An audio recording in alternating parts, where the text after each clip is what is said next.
Assalamu alaikum and good morning from the Islamic University, Gaza, Palestine. This is the last session in our course, English Poetry. For me, it's been a wonderful journey, an amazing journey. Hopefully, I did my best to equip you with the basic information and knowledge needed for you to understand, to read poetry, to understand poetry, to analyze poetry, and possibly to be able to write poetry. And I said early in this course that if you are only a recipient, a consumer of knowledge, it's not enough, even if you have a profound understanding of what you're doing. So let's move to square two and write poetry. So hopefully in the future people will be analyzing and studying your own poetry. Today we'll have 3 recitations at the end of the course from poems written by students here in the class. I'll do 2 poems, recite 2 poems. One is a poem I wrote, I'm proud of, and one a poem written by a colleague and a friend. And then I'll give you the chance to ask questions about the course, and we'll try to discuss them. If I have answers, I'll give them to you. If I don't, we can look into that. And we'll also answer the midterm exam and give you advice how to do things the way I like it. Of course, I'll give you a lot of margin, but whatever opinion you have, if we want to just wrap this up and close this whole course, I know because the classes are being video recorded, and this is the last one of them. I was conflicted between 2 things, trying to give you answers. Like I raised several questions. I don't like to answer these questions because I don't want you to believe what I believe. I don't want you to have my ideas and just copy paste them. I want you to develop your own ideas. But I did my best to raise issues, raise questions. And in my opinion, this is what poetry, at least modernist poetry, like the John Donne kind of poetry, is all about. It's about raising questions. So you think about them. You go home and you think, and you keep thinking, and you make this part of your life.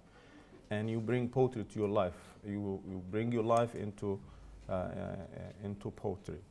But no matter what you do, what opinion you believe, because we're doing poetry, we're doing literature, you need to always support your writing with textual evidence. It's not enough, for example, to tell me that the woman in the text is silent. How can you tell that?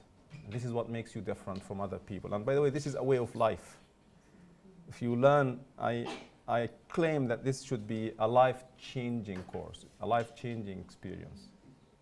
Even at home, in the taxi, on your way to school, in your work, in your future as a parent. So we can't just make, generalizations, claims. You can, of course, nobody. But if you want people to believe you, to take you seriously, you need to always give justification, evidence, textual evidence in poetry. So always, and again, I gave you the chance to differ with me. For example, if you believe, going back to the poem we'll discuss in a bit, the poem we started with the English poetry with Whoso Lists to Hunt by Sir Thomas Wyatt. Some might still believe that the woman here in the text is a powerful, strong, independent woman. It's up to you. I wouldn't say no. Actually, I sometimes I don't know, by the way. It's not like I don't want to give my opinion, but I have my own opinion. You don't have to agree with me. But whether you believe that, no, she is still silenced, like she's still treated as an inferior to all the men in the text, but no matter what you do, the text is your point of reference. Now, in the exam, sometimes I want to corner you in a particular corner, like push you into a particular idea. So if I ask you to comment on the Nolly meet and Jeff sees as I am, if I want you to comment on this, and the question is open, just contextualize or comment critically. Wherever you take that, it's okay. I take it, I accept it. But again, always refer to the text. But sometimes I wanted to test you, like to give you an opinion, even if you don't believe it personally. I want to see how you can still find trace evidence, textual evidence to support this claim. That's why in the midterm exam, and I'll do the same thing in the final exam. There will be extracts and there will be questions, specific questions on the extracts given. These questions are your argument, your topic sentence. Take it from there. One thing I noticed about the midterm exams is that most of you answer questions without planning, and that's not good. Plan, scribble, write notes here or there. And then take 2-3 points maximum, support them, and go on. Now, what do we do after this? What do we do with poetry? We are literature students. Some of you like poetry, some of you don't like poetry.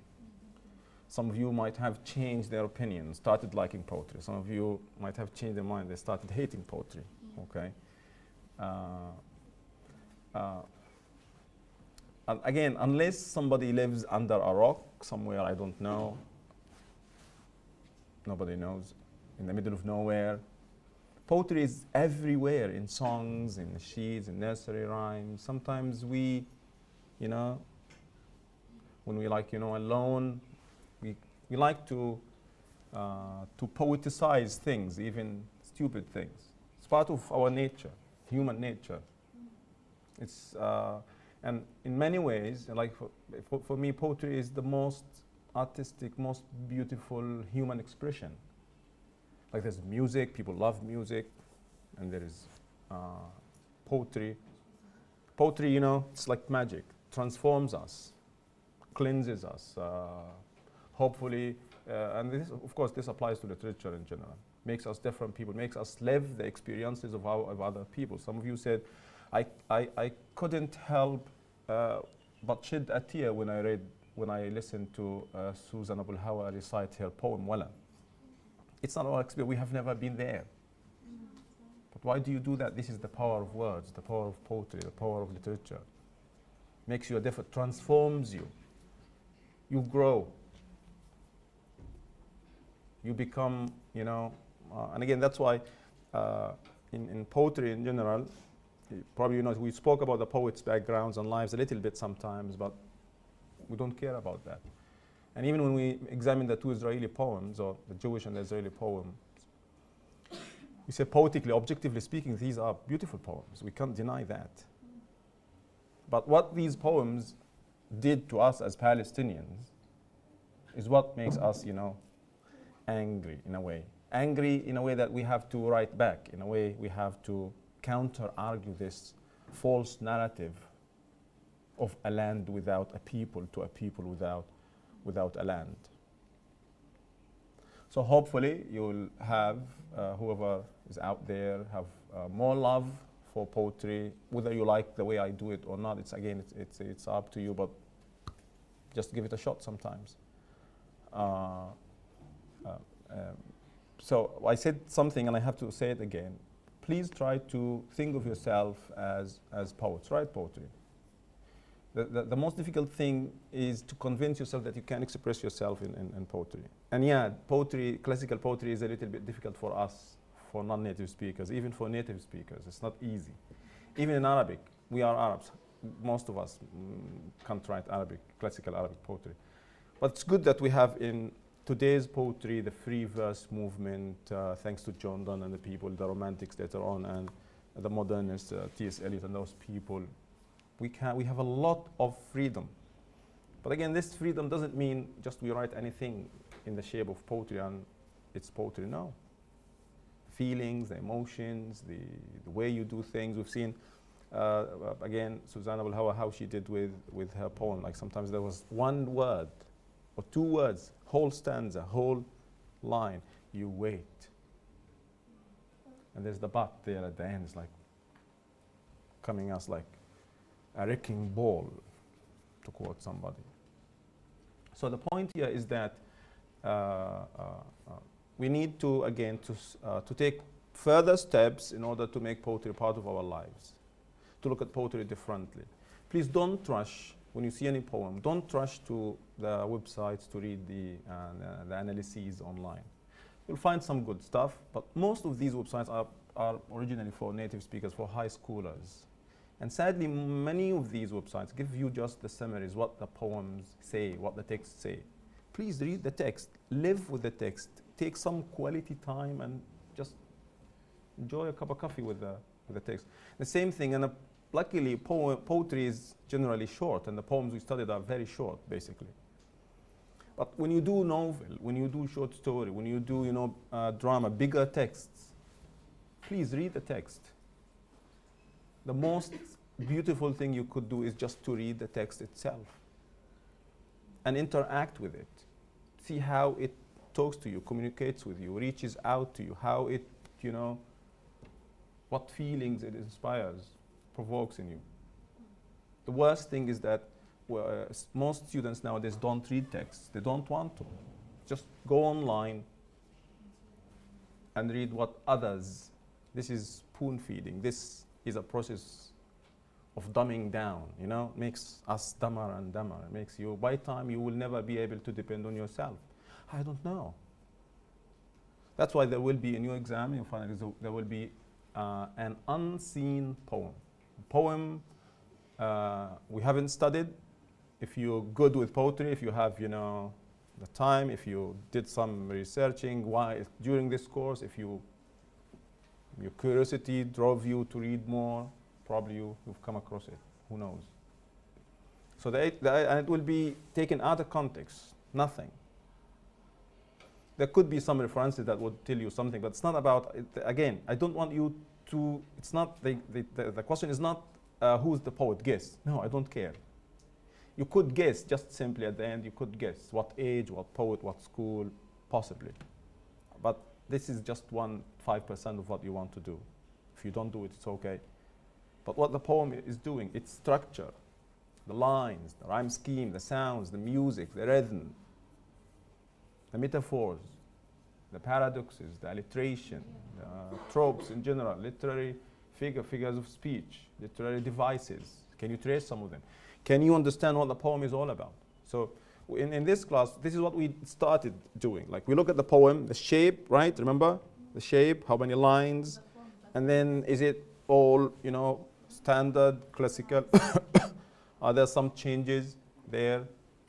Like, is this Shakespeare, if it's a sonnet, Shakespeare, Petrarch, not a sonnet then? And what is the theme? And don't, listen, if we could read a poem and every one of us could get out with a different idea what it means. It's okay. But please support it with your evidence. You'll be surprised what the students did with last year's unseen poem. Very, very beautiful answers. Even with the different students giving totally different meanings to the poem, because it would be unfair if I expect you to get that right. There is no right answer for poetry, for literature in general. There's no right answer. It's your interaction with the poem. But what makes your answer informed is, again, how you use the figures of speech, the sounds, the rhyme scheme, the everything we discussed, the form, the structure, to support, to make a case. Okay, I'll give you an example in a bit, but now I'll recite 2 poems. Okay. These are pictures of the Islamic University, people watching us out there, maybe. Okay. In 2012, I was fascinated by this picture. A Palestinian, an old man, clearly older than Israel itself, coming face to face and, grandpa doing this to the Israeli soldier. Powerful image. And then it reminded me with a cartoon I saw earlier, how history repeats itself. This is the Nazis, what they did to the Jews and others. Millions and millions of people were killed. And then there is this, is not that Israel represents all the Jews, I'm clear about this. Palestinians, same everything, almost. So I wrote this poem I called I am you. We are together with the same. Want to read it? And then read another poem, and then we'll see some of you will recite the poems and we'll answer the questions, the midterm exam questions, and we'll see if you have questions to discuss. Okay, I am you. 2 steps. 1, 2. Look in the mirror. The horror, the horror. The butt of your M16 on my cheekbone, the yellow patch it left, the bullet-shaped scar expanding like a swastika, snaking across my face, the heartache flowing out of my eyes, dripping out of my nostrils, piercing my ears, flooding the place, like it did to you 70 years ago or so. I am just you. I am your past, haunting your present and your future. I strive like you did, I fight like you did, I resist like you resisted. And for a moment I take your tenacity as a model. Were you not holding the barrel of the gun between my bleeding eyes? 1, 2, the very same gun, the very same bullet that had killed your mom and killed your dad is being used against me by you. Mark this bullet and mark in your gun. If you sniff it, it has you and my blood, it has my present and your past, it has my present, it has your future. That's why we're twins. Same life track, same weapon, same suffering, same facial expressions drawn on the face of the killer, same everything. Except that in your case, the victim has evolved backward into a victimizer. I tell you, I am you, except that I am not the you of now. All you have to do is close your eyes. Seeing these days blinds our hearts. Close your eyes tightly so that you can see in your mind's eye. Then look in the mirror, into the mirror. 1, 2, I am you. I am your past, and killing me, you kill you.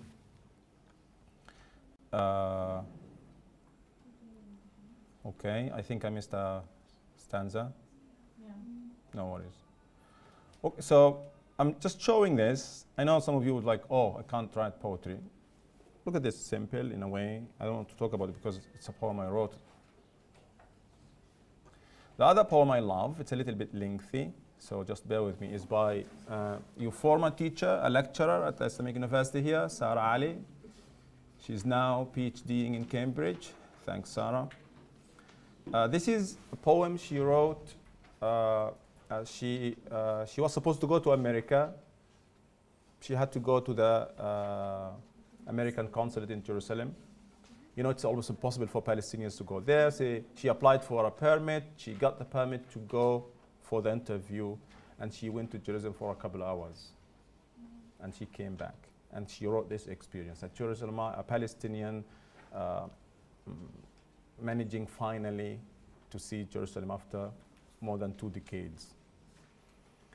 Of course, the end of the story is that when she wanted to travel to America, Israel said no, go back home. And that's how, you know, how Israel throws crumbs to us. Gives you a tiny little ray of hope and then crushes you. But I want you to look at this poem and compare it with the Israeli texts, or with Tamim or Darwish or other poems, because this is a poem that is really beautiful in many ways. Jerusalem by Sarah Ali. The road is too long. Bars from the left, bars from the right. We hurry through patience, merchants, and a few lucky people. I count my papers, 9 documents, passport, ID card, ID, passport. From afar, Israeli soldiers. From afar. I walk, fear lurking. I try not to stare. I count my papers, ID, passport, photos, papers, 1, 2, 9. And carefully put them back. The cage is suffocating, and it feels we have taken a Gaza cell along with us. We walk. I count my papers again. I'm led into a paths through areas. I wait. The line is short and yet we all wait. It's my turn. Ishlahi sa'atik, take off your watch. An Arab-looking man says, I do what I am told to do. I need to be checked. I raise my hands and spread my legs, shaking as I pass. Clear. I breathe for life. I watch as a female soldier ransacks my bag, checking every item. I wait. Soldiers around, guns held on shoulders. Our eyes meet. Today, I meet the enemy. The F-16 operator, those who pry the masks in the sky. Today, I meet the drone in flesh. Don't let them smell your fear. Mom warns me at 8 in the morning as I leave, and she hugs me so tight. I am not afraid, I assure myself, but I shake. I hand in my papers and I shake. معك تصريخ? An Israeli employee asks from behind a window. I almost break out laughing at his horrible Arabic. No, عندكم, you have it, I answer. He looks through the permits on his table and gives me mine. I got a permit, I got the permit. Stamped, official, a photo carefully taken, neutral face expressions, Hebrew and Arabic, just a correct paper. I am not afraid, I remind myself. I am not afraid, but I don't call names. I do not retaliate, or I don't shout or retaliate. No, I shake, but I am not afraid. The car takes me to the holy city, passing by Palestine, Majdal, Herbia, Sawafir, Julis, Asqalan, Al-Quds. One behind, one ahead, names aroused in my head. A Palestine I don't know. A Palestine I don't know. Home for a moment seems so close and yet so far away. And then the holy city, Jerusalem. The officials there are nice. How I wish they weren't nice. And white Europeans, white Americans coming, others leaving, all wearing sunglasses, most unaware how lucky they are. And a few sizing up my papers, smiling as they ask me questions in Jerusalem, where they stay in Jerusalem, where I am a visitor with a permit, and a classy English-speaking Arab. Speak the Fawi. I think nostalgic to a Jerusalemite I never met, a piece of home. Please, let's speak Arabic, just you and I. My mind secretly begs. You can sit there, Sarah, she responds in Arabic. Telepathy indeed. An American official interviews me. He asks and I answer. Questions and answers. He smiles mildly. I say my lines, smiling back, then rush out. I sneakily roam Jerusalem. Modern. So annoyingly modern. Tender though and encompassing. They say God is everywhere. And God is everywhere, I believe. Yet I felt him there like I never did, prayed in silence. I was not afraid. Then I inhaled Jerusalem, taking in as much as I can, and it feels for me. We talk, beautiful but adaptive to occupation. I reprimand, harsh and far-fetched. It almost speaks back in defense. But still home, Jerusalem, the best of homes, I cut her off. Time passes horribly quickly and 7 p.m. is my deadline. 7 horrifies me as it approaches. I breathe Jerusalem. So many details, so much injustice. Beauty that words fail. Shawari' ati'a, old streets, souks, temples, mosques, churches, nuns, sheikhs, and rabbis. It's 3 p.m. and I am a foreigner. It's 3:15, it's 3:30. So much beauty, please, some more time.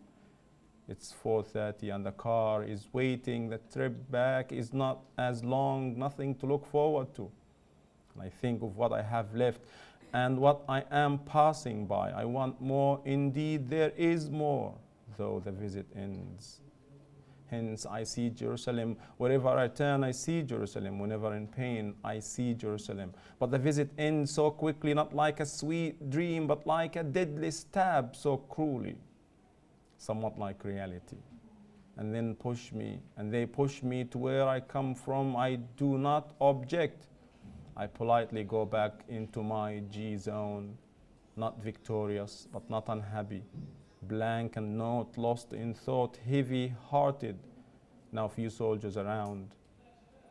An electric door is closed behind me, Jerusalem behind. I am not afraid. I am not afraid.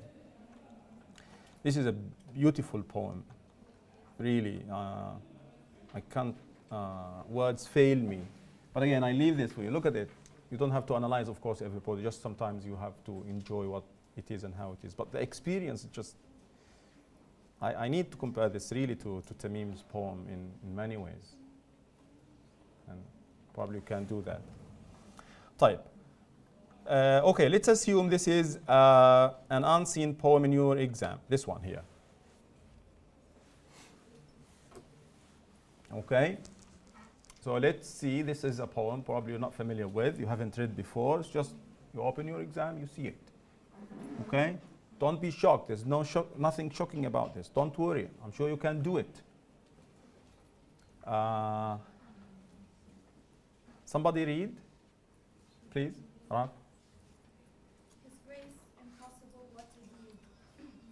What dead? What dead? What dead? Yeah. What dead of old age too, and in his bed. And could that mighty warrior fall, and so inglorious after all? Well, since he's gone, no matter how, the last loud trump must wake him now. And trust Me. and trust me, as the noise grows stronger, he wished to sleep. He'd wish. He'd wish to sleep a little longer. Okay. What is it about? Can you guess? You don't have to be 100% correct or accurate. Or what is it about? Food? Waking early in the morning? Someone is dead? Yeah, it's just there. It's there. Somebody referred to here as his grace. Well, look at the poet, how he's breaking the news or something, or receiving the news. His grace? Impossible. What, dead? Of old age too, and in his bed? And could that mighty warrior fall, and so inglorious after all? Well, since he's gone, no matter how, the last loud trump must wake him now. And trust me, as the noise grows stronger, he'd wish to sleep a little longer. So yeah, it's about death. What do you call poetry that is about death? Elegy. You have to know this. You should know this. Elegy. This is a poet writing about. This is a part of the poem. But when I give you, even if a short extract, you have to deal with it as a whole poem text. What do you notice about it? The rhyme scheme is regular. How regular? A, B, B, C, C, D, D. Right, regular, like kind of couplets. 8, this is iambic tetrameter. There is a shift from starting with well, since he's not. Okay. So what else do you notice about the words, the language? Sample language, thank you. Probably the only word you don't know is inglorious. There's a movie you need to watch, Inglorious Bastards. Inglorious. Are the words good or bad? Positive, negative, mostly? Positive about the man. About the man. Mighty, warrior. Yeah. Glorious, is inglorious good or bad? Bad. Inglorious. Negative. Glory, it's kind of the opposite of glory. Majd, glorious. What is it doing there? What else do you notice? Quickly. عشان نحاول to take notes and then. That he's a warrior and he died in his That he was a warrior, but he died in bed. Why? Of wounds? No. Of old age. Ah. He died an old man. Not fighting, but in his bed. Okay, what else? He's not accepting this fate. He's not accepting this fate, the speaker. Yes, he's feeling that he's asleep and Who's asleep? he would wish to sleep a little. Because sleep here is euphemism, euphemistic for death. Like rest in Shakespeare, there were so many words that said, this is euphemistically speaking. Instead of saying he died, he passed away. You know? And the noise is from the people around him, wondering about it. And trust me, as the noise grows, where is the noise coming from? Trump. مرة على Trump. Did we read part of the West Ode to the West Wind? The trumpet. Trumpet's like a drum with like. In wars in the past, they would declare war, victory, the death of somebody by. I think it happened in Macbeth. You're studying Macbeth. Trump. So it's getting louder and louder. What else do you notice? Auditory imagery. Okay, there's a lot of sound, yeah? Sound. The noise, the drum, stronger. What about the tone? Always try to start with the tone. How would you take this poem? Does it make you feel sad, happy, amused, angry? It's important to. Surprised. But if death, when people die, how do we generally react? Ignoring that? Oh. Oh. So why would you feel sad when somebody dies? Is it because of you or because of the person? It's human nature? Yes, it's your nature to be selfish, so usually you're sad Because you lost somebody, or because, oh my God, I'm going to die too, and then you start crying. But here it's sad because this man is a warrior, but he didn't die in war. Okay. So if you are a warrior, which death is better for you? And you're in the battlefield. In your bed, like a camel, كالبعير, موتة البعير. Yes, humiliating. Or fighting, defending your country, kind of. I don't think this is actually lamenting or actual grief. It's like you hear somebody died and you say, oh, that's sad, that's sorry. Mm. Then you just move on. This is like. Can you find something to support your argument? Well, since he's gone, no matter how, the word no matter how.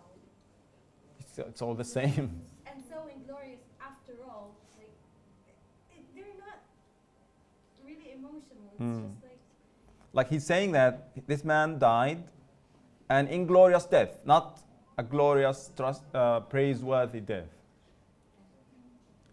And so after all, we are all going to die. What else? There's something significant in the text. Listen, always see where the poem starts, and always see where the poem ends. Mostly poems end in a different way from where they began.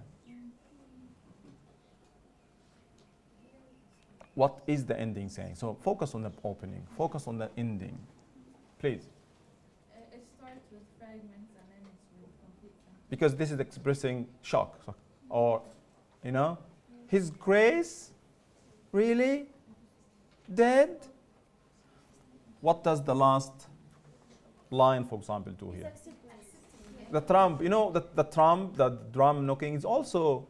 Do you have any idea about this? This is not probably basically the drum during war. The Day of Judgment, thank you. The Day of Judgment. It's a religious concept here. So this could be the day of reckoning, where people come back.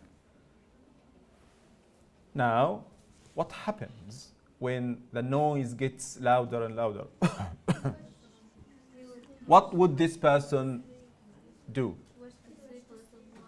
He wants to sleep longer, because the drums for the Day of Judgment. What's that? What's the word? What's the word? Is it trumpet blowing the thing? I know in Arabic what it is. Okay, so people, this is in Islam, in Christianity, and in Judaism. People will be raised, will rise, will come back to life for the Day of Judgment, to be judged by God, in front of God. Why would this person wish to sleep longer? He's not. It's not ready for it. So when would you do this? Why would you not be ready for this, for the calling? He was, He is, he was a bad person. he's a bad person, probably. But he Probably. started by saying his grace. And then So what does that indicate? the beginning started in a different. Probably he wasn't. He was inglorious. He was inglorious when he died, before he died, and the way he died. So you go back, you reread the opening. The opening is sarcastic, ironic. You're not, if somebody is old, you're not surprised when somebody dies of old age. So it tells you, oh, my dad passed away, or her dad passed away, somebody's dad passed away. Of course, we're human, we show sadness and emotion. But somebody died. How old is he? 95. Oh, so sad. I'm shocked. We're not shocked. We're never shocked if somebody dies, I don't know, like over what, 70? When do we stop get shocked when people die of old age in their bed? Seriously. Over 50? No. 90? No, after 70. 65?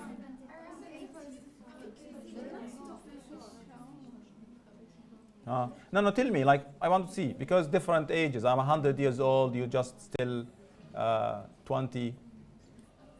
So for you, 50 is like, oh. Arabs are known to die like at mostly 70. Like around 70, 70, 65.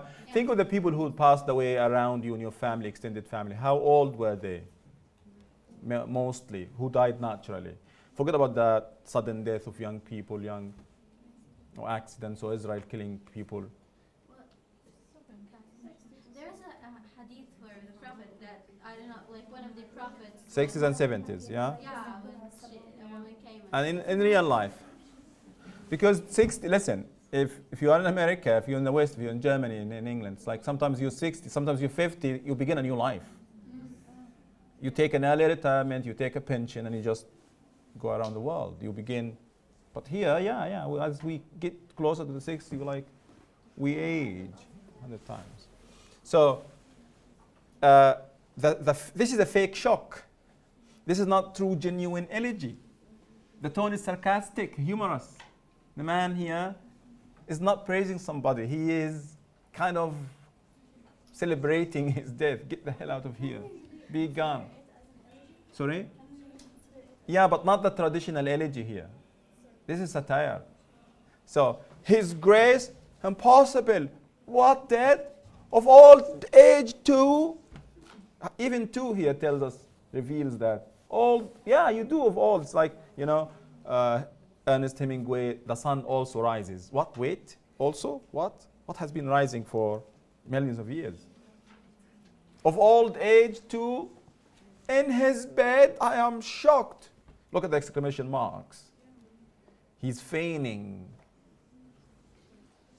Feigning, like Hamlet feigning madness.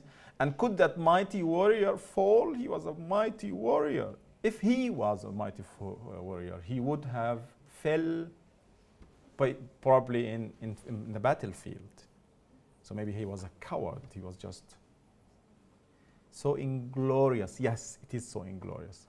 Probably other people died, but this man doesn't. Well, since he's gone, no matter how, the last loud trump must wake him now. And trust me, as the noise grows older, he would wish to sleep a little longer. Because thank you very much, he's not ready. He's not ready. The man has been a horrible person. He's not ready. So what you do here is, I'm not going to give you context, but look, the title here reveals a lot. This is part of the poem. It's a longer poem. A satirical elegy on the death of late famous general by Jonathan Swift. You know Jonathan Swift, the amazing Irish novelist, poet. He's famous for, what's that? Famous for A Modest Proposal and Gulliver's Travels. So this is the elegy. The title says this. You're not going to know the title or the name. But again, don't panic a lot about getting the exact right meaning. Take the poem, see what the structure does. بمعنى here, I want you to notice the exclamation marks. I want you to notice the rhyme. I want you to notice the, the antithesis between, the kind of paradox between mighty warrior and inglorious here. Why is that there? And sleep being euphemism. So the language, simple, like you said. The rhyme scheme, metrical, symmetrical. Serious, sorry for the typos. Is it a serious, a genuine, or a humorous poem? Okay. So just try to randomly look at 2 or 3. I don't want the unseen poem to be everything you worry about. Just study the course, look at the poems, and you'll be good to go. Okay, so in the midterm exam, I ask you questions. Look at the question. The question is your argument. Look at how sometimes the question could change course. So how does the ending? I'm giving you the ending. I'm telling you this is the ending. In the final exam, I'm not going to tell you this. I'm not going to give you the name of the poet. So you have to be ready. How does the ending of Sir Thomas White's poem طلع عليا ما قلناش apparently presents women, that which apparently presents women as independent? This is all parenthetical. The main argument is the main statement, the main sentence, the main clause. Indicate that women will always be inferior to men in the light of the given lines. Nolimi Tangier, Tangiri, for Caesar's I am, and wild for to hold though I seem tame. My advice in the final exam, if there's a question, don't look at the question. Try to see what you already know in the poetry given, in the extracts and the lines. By the way, most of you, حتى فكرت أجيب stamp واكتب عليه focus on the extract عشان because I wrote it like 100 times, or improve your English, or I don't know, link your sentences properly. So look at this. The first thing we notice without a question, the foreign language, said Latin or Italian. For Caesar's I am, we spoke about this, how there's fronting here, and then there is the possessive S, apostrophe S, and then how there is the paradox between wild and tame, and then the imperfect rhyme in am and tame. So these have to be used to make whatever argument you make. So the question is, women are inferior. Seemingly, they seem to be in control, in command, strong, independent, because she's rejecting him.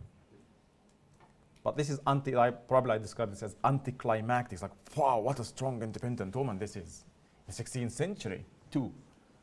And then, what music, Tom and Jerry, wah, wah, wah, and then we go to nothing.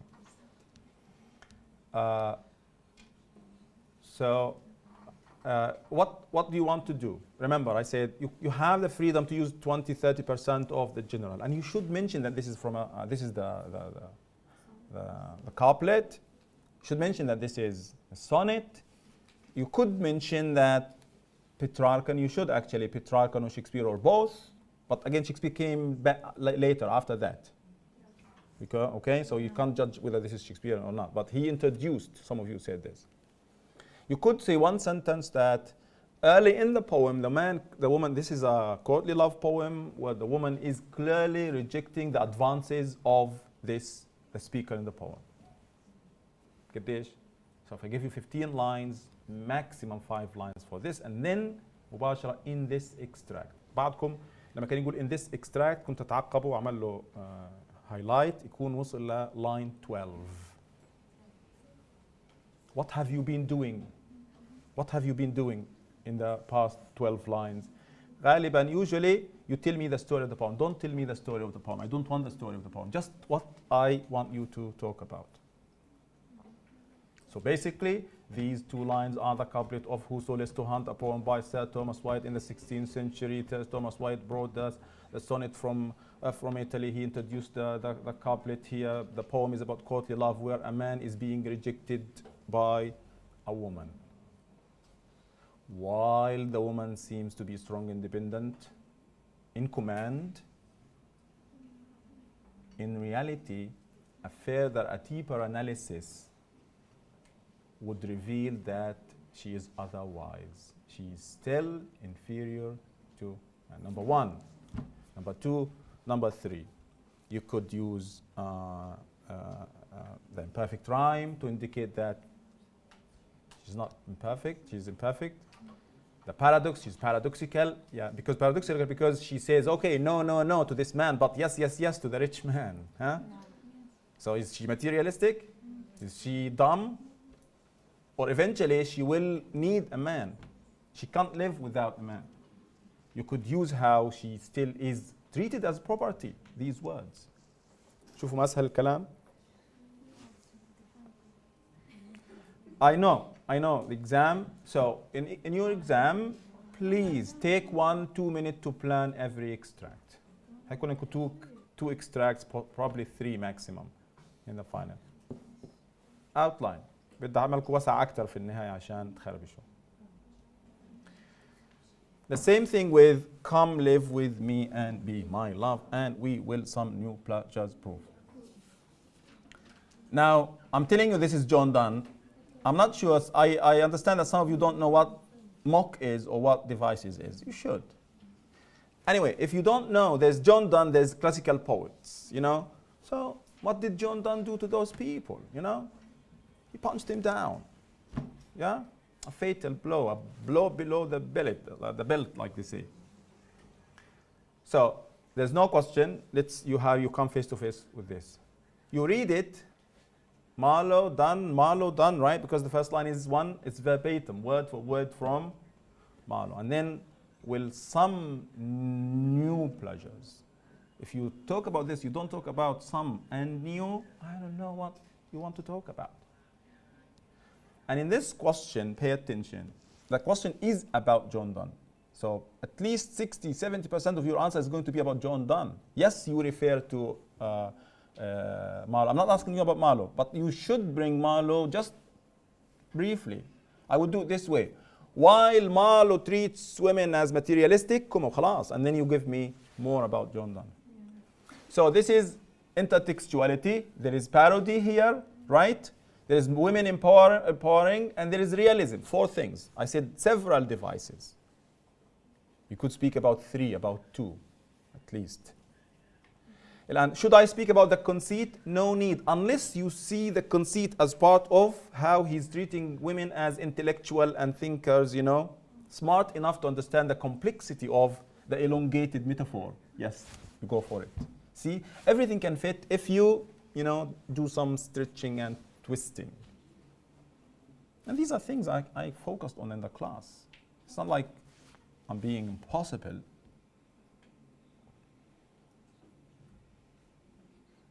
Okay, now many of you spoke about the imperfect rhyme here. I don't find this relevant here because he copied the same rhyme scheme.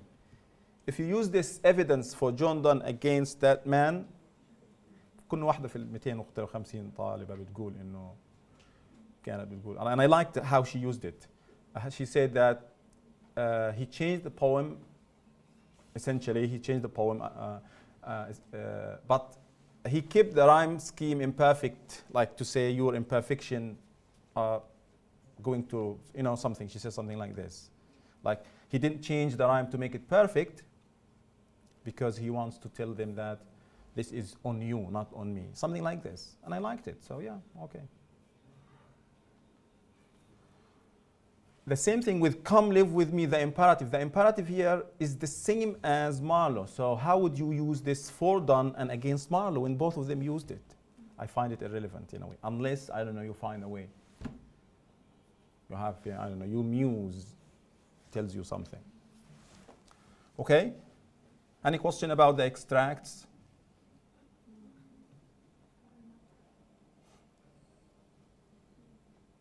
Type. We have, before we go to the objective question multiple choice, I want, some of you want to write the poetry.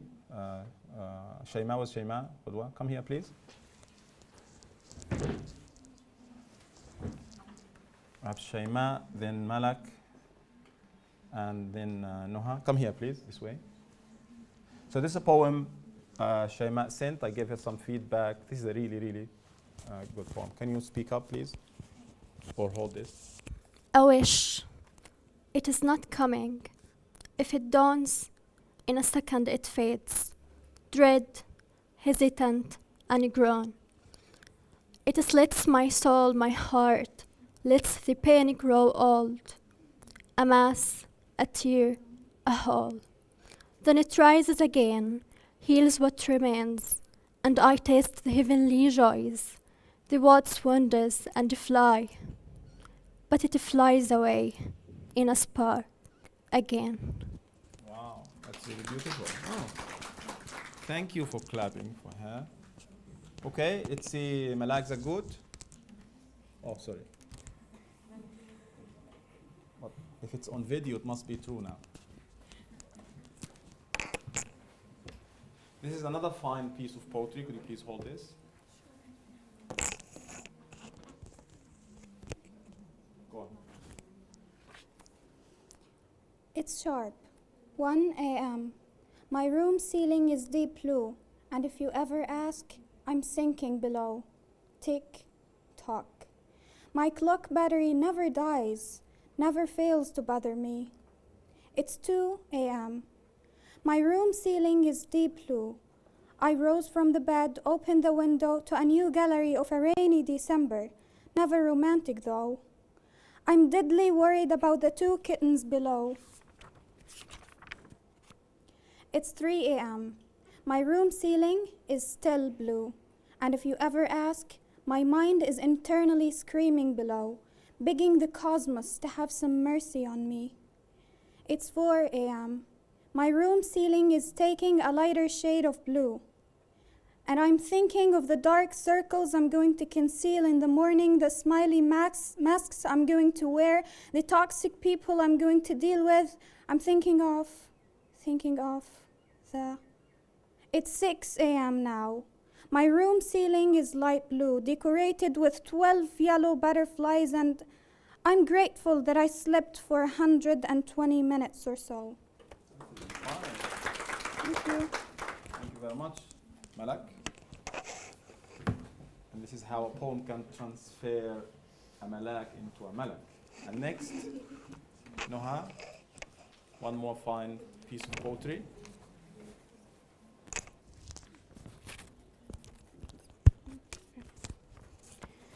It's an hour past midnight. You're up before the crows.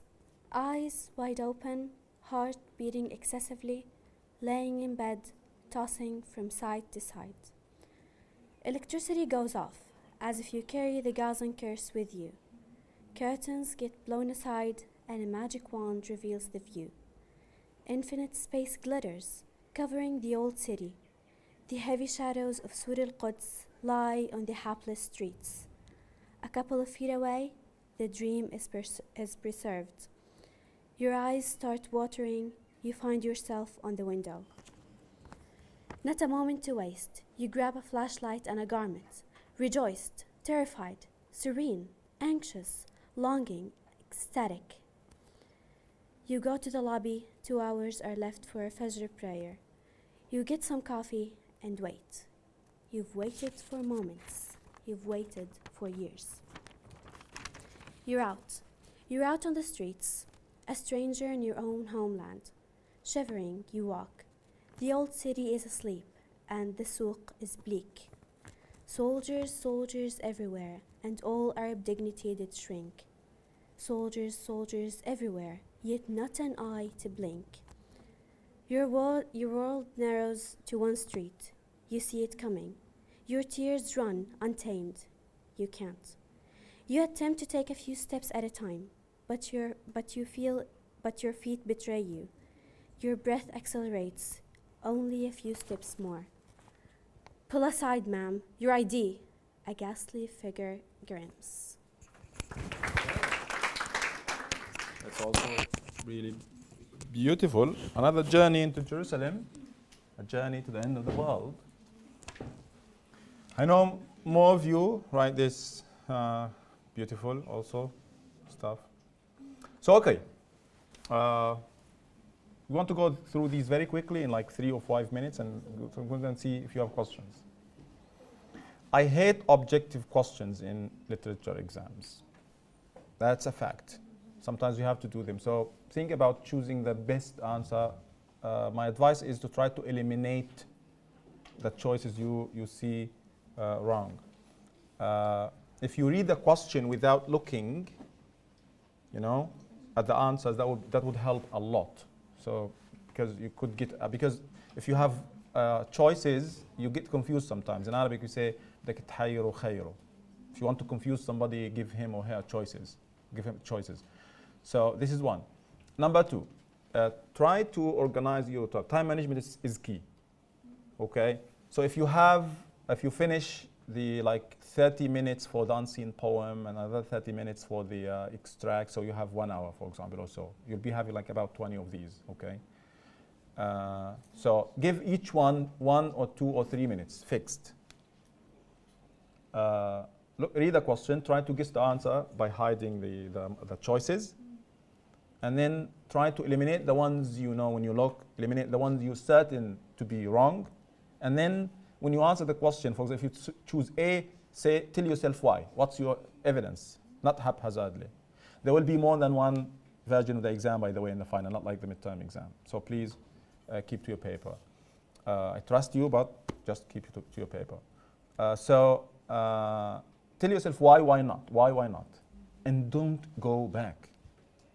Don't go back. Don't say I want to revise. When I graded your midterm exams, I noticed that many of you changed certain answers, and usually more than 80% of the time, and I circled that for you, like an angry red circle, telling you that you shouldn't have changed your mind. And this is a fact from experience.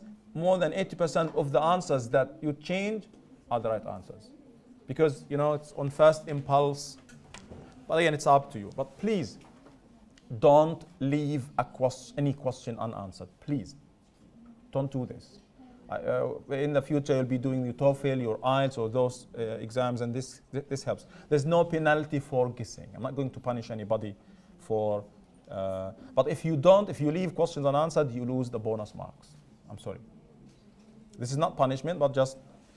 So Shakespeare's sonnet 18 opens with an unstressed thee. Shall I compare thee to a summer's day, and then life to thee, and ends with a stressed one, because Shakespeare's poetry grants eternity.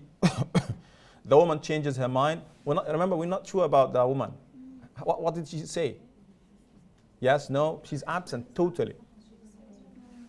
Death makes us all weak. This contradicts actually, because the weak is the opening and the ending is the strong. The woman's rejection makes her stronger and more independent. Do we have a rejection? We have a rejection in Whoso Lives to Hand. But again, did it make her stronger? So the right answer is A. So long when in eternal lines thou growest, so long as men can breathe and eyes can see, so long lives this, and this gives life to thee. The opening line of John Donne's Sonnet 10 undermines the authority of the death. We're talking about death. The grand leveler, the grim reaper. That's going to take us all. Most powerful. Everybody fears death.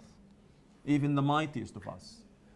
Now, in a way, Donne undermines, I use this many times in the class, undermines, makes it weak by the abrupt opening, intertextuality, personifying death. There is no intertextuality here. There was a reference, an allusion in the ending, a biblical allusion to death dying. Death thou shalt die. There is an abrupt opening. How does the poem open again? Death be not proud. It's like you could shout something like this, but not at something more powerful, stronger than you. So he was assuming a more powerful position than death. And he also personifies death as a man who has probably pride. Talks to him. There is an apostrophe there. So it's both A and C. Both A and C. 3, John Donne subverts, undermines, disturbs. These words. The rules of decorum in sonnet 10, as he changes the subject matter, openly attacks Shakespeare. There could be an implied attack, perhaps on Shakespeare and the sonnet, the traditional sonnet form, but it's not openly. He doesn't say Shakespeare. He doesn't say, shall I compare thee with a dead man?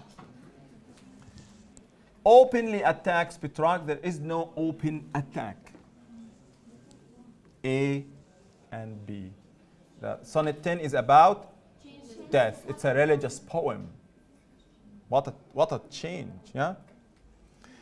John Donne's love poetry, such as The Flea, according to, perplexes the minds of the classics. We said perplexes, confuses. And this is something that accuses John Donne of being anti-feminist, of writing something that women don't understand. Remember, we said this opinion in itself is anti-feminist because it assumes that women are less intellectual. Who attacked John Donne? Number one, you take, what's her name? Virginia Woolf out. She supported him. Alexander Pope, John Dryden, Ben Jonson. Who said this? Remember, Alexander Pope attacked the fact that John Donne is not even a good poet. He doesn't even have the wit. Because everybody said, John Donne is witty. Yeah, he doesn't write good poetry. His poetry is horrible, but he has a fascinating wit. And then Alexander Pope was like, what? He doesn't have a good imagination. It's dry. And it was Ben Jonson who said John Donne would perish. Should hanging. Good.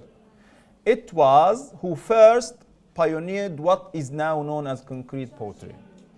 Now look at this. Donne himself used the form, kind of did something with the form of the poetry, but not to the extreme extent we had seen in George Herbert. In George and Milton, we studied Milton's extract. Part of his Paradise Lost was neoclassical. T.S. Eliot is 20th century. So it is George Herbert, the Easter Wings. Poet and critic Alexander Pope believed that poets ought to follow the rules of decorum because they are found in nature. They're there, they're out there. Not devised by man, not from God, not renewable. They don't change. You can't take the out. A pre-romantic poet, William Blake, in his Song of Innocence, promotes, remember Songs of Innocence? The nurse's song? Dialogue, children to take the voice, to speak up, to authority, speak, to power. Nativism, I don't know what that even means. Monologism, there was a dialogue in the text, right? Dialogism, authoritarianism. Actually, monologism is a feature of authoritarianism. Like, don't speak, hey, shush. Okay? Dialogism. Dialogue, there was a dialogue. And we talk about here Innocence of Songs of Innocence. Tamim Barghouti's poem in Jerusalem promotes tolerance and unity. Tolerance, دائما tolerance is حتى بصفوها religious tolerance, التسامح. Dismissing all religions altogether, presenting Muslims as the rightful owners of the city, bringing mosques and churches together, dismissing Judaism and Christianity. He doesn't dismiss religion. He brings mosques and churches together. Doth, in Wordsworth's The City Doth Like a Garment Wear, indicates an error in the poem. It's a typo. The city is far better than nature. Uncertainty and bleakness, a return to simpler medieval times. Simpler times when people used to say, doth London was a lot better than now with all, that's why he chose the timing and the place. A figure of speech in Shakespeare's nor shall death brag thou wanderest in his shade is a, an, طبعا, a, an. If I said a, then you could avoid a, a simile, and this is how you write a simile. You don't, the verb here is from simile is to liken. وحتى في الميتافور you say he likens the woman to a flea, to a deer, to a hind. You don't say he simile here. A simile we use like and as. I don't think there is alliteration there. No, no. Concede, there's no concede. There's something called the Elizabethan concede that I didn't want to talk about, so I don't get you confused with the metaphysical concede. There is a personification. Again, death, bragging, boasting about, yeah, I killed her. Last question. هذا سؤال ذكاء. احترامي للي ما جاوبوهوش صح. تمام. And this is, it's the same question from last year's midterm exam. You should have looked. الآن بدي أفرجيكم كيف بالاستثناء even if you don't know. طبعا هذا السؤال الوحيد that I had in mind before I started the course. أنا قلت يعني كمان شهرين I want to see how smart my students are. Most of them are smart. No, I don't believe in this. Like if you know this, if you answer this readily, you're smart. If you don't, it doesn't mean. But again, number one, the rhyme scheme for a Petrarch sonnet. A, B, C, D, C, D, E, F, G, G, Shakespeare. تمام.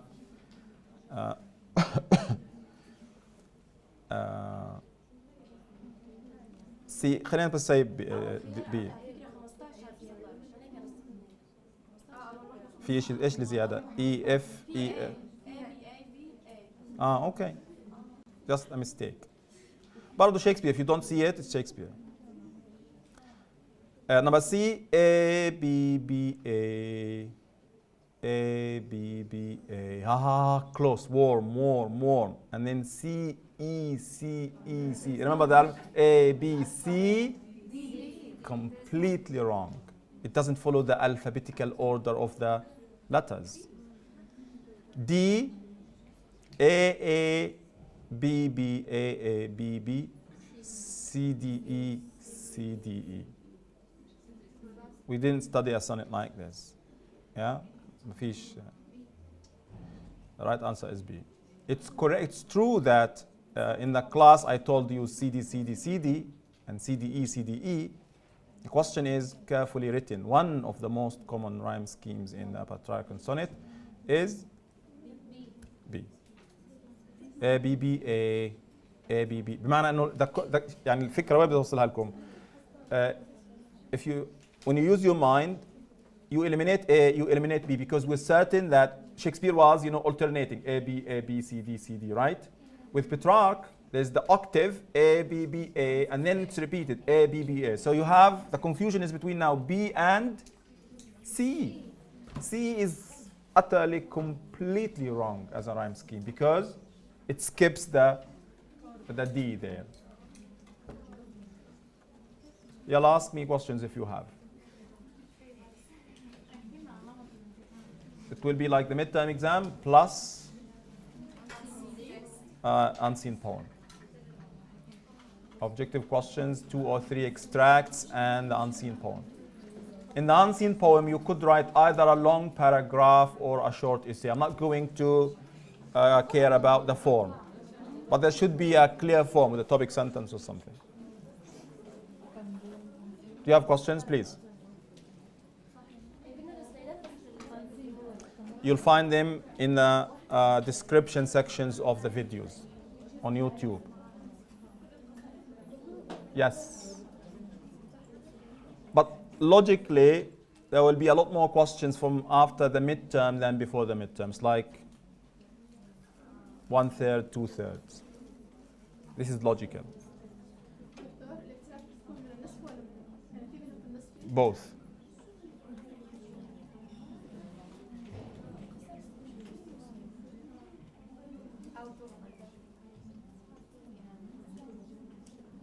Questions? Is it 40? But I'll stop here. You can ask me questions after we finish officially right now. Okay, thank you very much, everybody.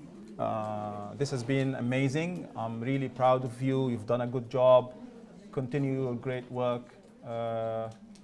Your finals will be in 3, 4, 5 days. I wish you all the best. If you have questions, we always keep in touch on Facebook. Thank you, Abu Hassan. Thank you, everybody. This has been English poetry from the Islamic University of Gaza, Palestine. Thank you very much.